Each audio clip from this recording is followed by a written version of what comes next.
Welcome to another Barn Explorer. Today we're looking at the Freind Farm, but it hasn't been called the Freind Farm since about '78. This place has actually worked as the Olson's Dry Farm. The Freind family originally came here in the late 30s. The original barn stood right here. Slab goes up under those blackberries. This whole area right here is covered in slab. And here's a gutter. Here's the original gutter to the original barn that used to sit here. There's probably another gutter, probably right over that way somewhere. This is the barn he started in. You see, that's the pump house. It's not used now, but there's an old pump in it, some old piping. So the Freind family came here in the late 30s and started farming. And they did good, so they built another barn. The original house sat right in there. You can still kind of find remnants of slab and stuff. Now this is the barn that Mr. Freind built. This was built in the early 50s. Kind of unique design. The whole place really is a unique design. For some reason he put can doors on each end of his milk house. I don't know why he has can doors on each end. And he also has a milk pipe flapper door for the milk truck. And the milk house is built the same shape as the main barn. Kind of cute.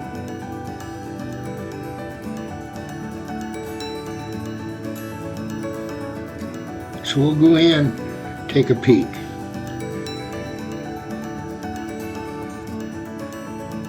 Now this side is the actual milk house. There's an old milk tank, and you see the old receiving jar over there in the corner.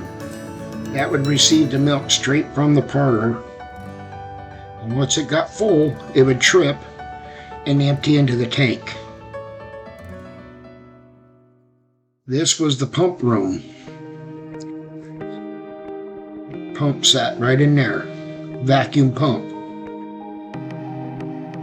I don't think the place was originally built with a pipeline. I think it was with the backstrap or vacuum pump in the parlor, filled cans, and you carried the cans into the milk house and dump them in the tank. I think the pipeline came later.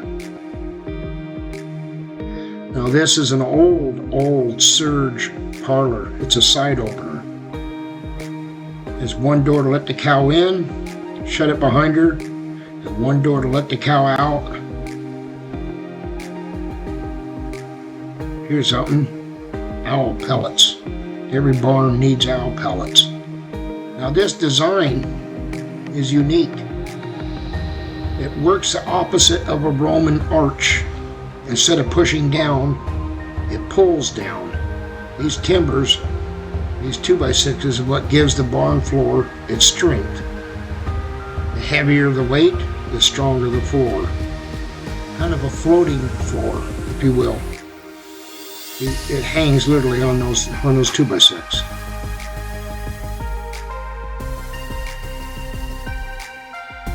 Now we'll take a look in the attic of the milk house. See, this attic was at one time the grain bin. Look, there's a piece of an old, that's part of an old vacuum pump. Without the motor, it's just the tank. The floor, I'll go over here and show you, there's a hole in the floor that you would shovel grain through. Also there's a hole in the floor that you'll fall through. But the grain was brought in by truck. She looks familiar.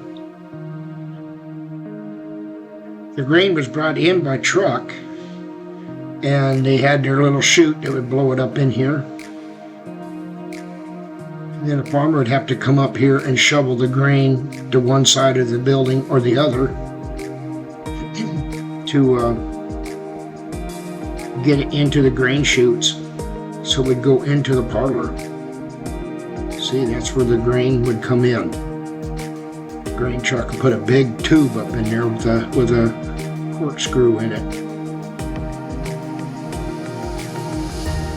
Lots of debris, some left from renters, some left from the farm.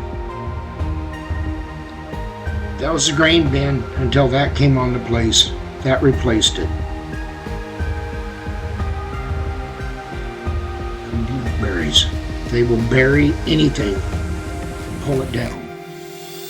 There's all kinds of stuff hidden in there, I'm sure. Right here, it's hiding the remnants of an old building. And the brick on this building is about the same vintage, I would bet, as the old pump house. It's been there a while. I'm betting a lot longer than the barn.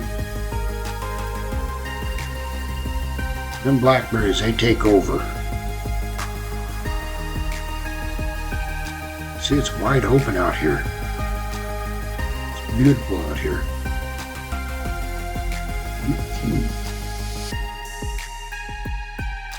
Now he was going to build something here.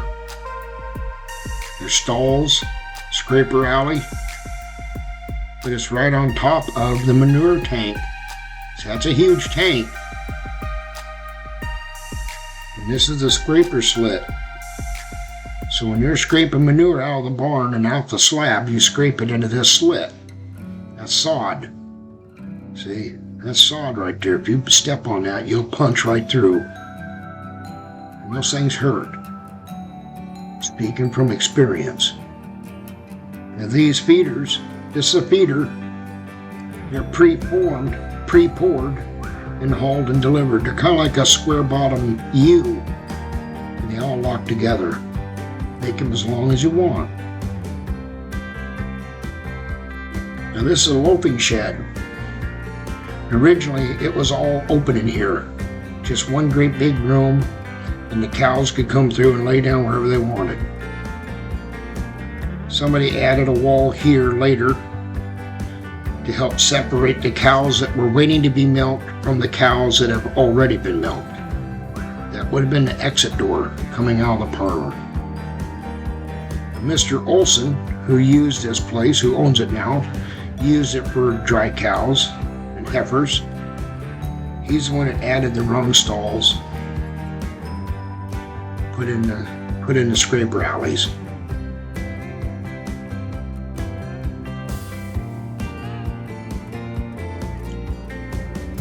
When you look up, you can see the butt ends of those 2x6s that the roof is floating on.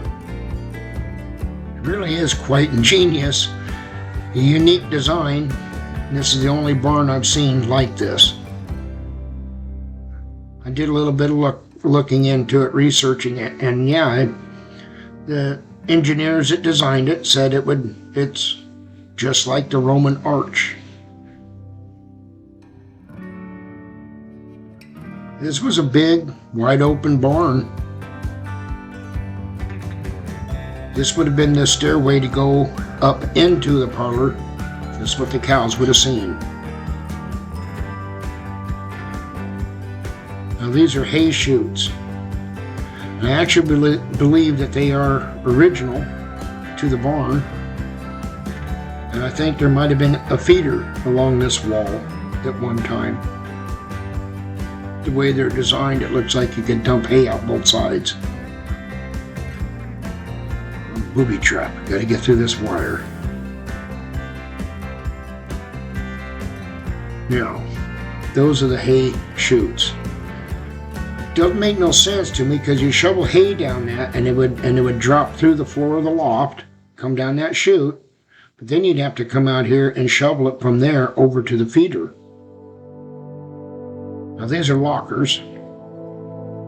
Cows put their heads in, and that automatically locked. That little nub right there, you can roll it up to the top, and that flapper would catch against it, and it won't open until you roll the bar back down again.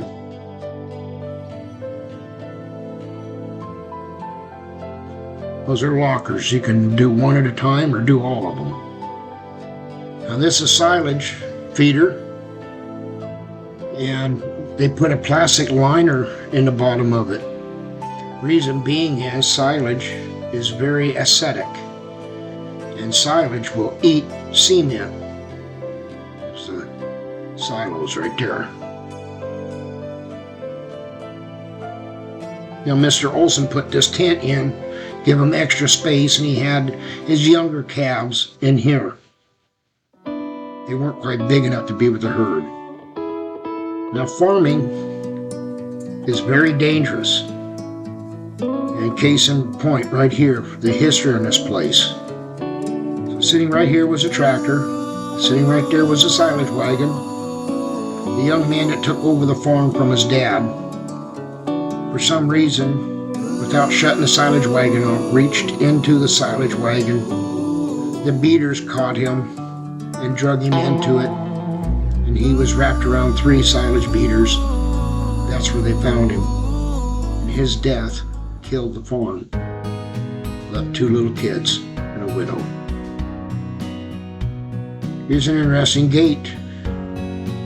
You can't push in, but you can swing out. This is a silo shed. You look up in there, I don't even want to guess how long that silage has been in there. It's not silage no more, it's peat moss. That'd be some rich garden soil. But notice the cement. Remember I told you that silage is very acidic. It's literally eating the Portland out of the cement.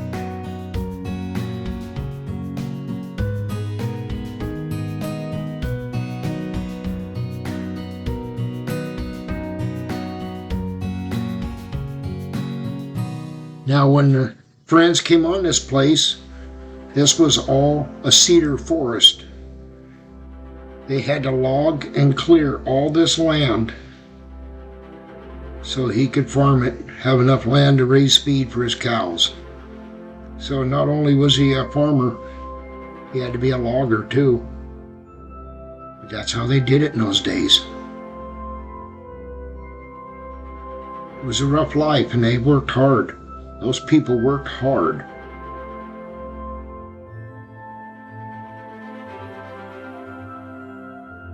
I love this barn. It's just a very smooth, soft, unique roof line. That's a silo. Somebody hooked the ladder and bent it out of the way. And the domes blew off back years ago.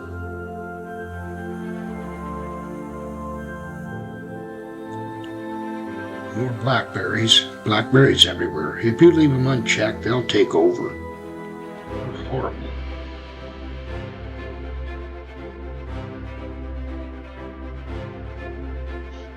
And this is a machine shed, probably where they park the equipment and tractors and all that. Now this is the driveway that the milk truck would have came into, and right down through here, pull up to the milk house to suck the milk out of the tank. The circular driveway. That was one of the things they were required to put in, was a circular driveway. I'm not sure if he milked and did cans here or if it had always been a milk tank. He put 2 can doors. I don't know.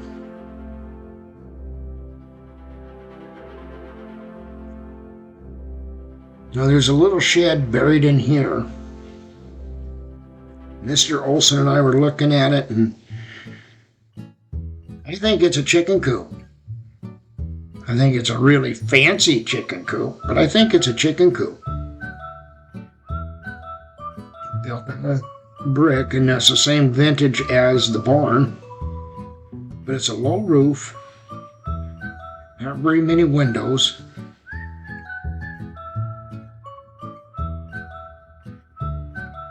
Just an odd design. I mean, I can't see them using it for a garage or a shed or maybe raising calves. I don't know. The ceiling is so low that I can stand on my tippy toes and touch my head with it. I'm only 5'9". And these light fixtures, they're too old for a modern bulb, but they're all down this side and none down that side. So, I don't know.